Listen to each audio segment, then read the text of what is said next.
So I was working 2 jobs, my fake debt collection job and my night job in my field.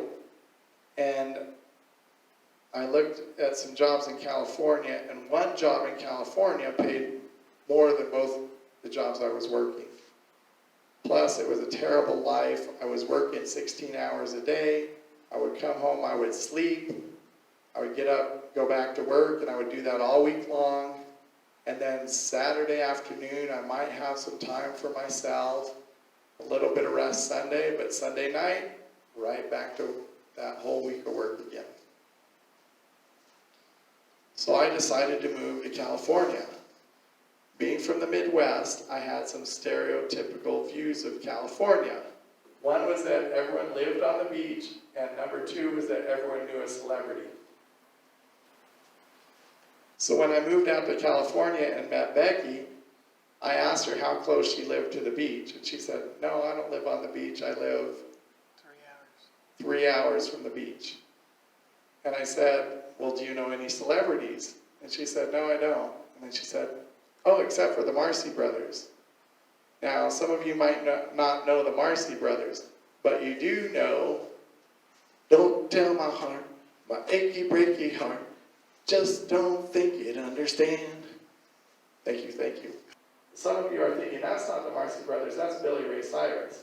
Billy Ray Cyrus made it famous, but it was written by the Marcy Brothers. So when Becky told me about the Marcy Brothers, she said they lived, I think, 4 doors down, and they used to buy all our Girl Scout cookies by the box, and not the little box, the big box. They used to buy several boxes of Girl Scout cookies from her, and not only that, but on Halloween, they would give her the big candy bars, not the little ones, or the big boxes of candy. Now, Becky lived in the county, and unfortunately, it started to become too crowded for the Marcy Brothers, so they moved to an even more remote area. But she did know him for a little while.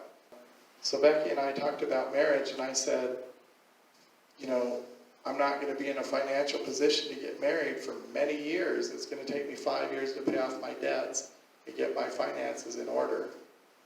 And I wasn't really paying off my debts in the right order anyway. I was paying all the small ones that would be gone in 7 years. And I was leaving the big one that would never go away, my student loans. But I told Becky, I'm not going to be debt-free for 5 years, and I meant everything besides the student loans. And so I won't be able to, I'm not going to be in a financial position to get married. And she said, I don't care. So we got married. Becky was working a great job as a secretary for the county, had really good benefits. And then I was working for the county in social work.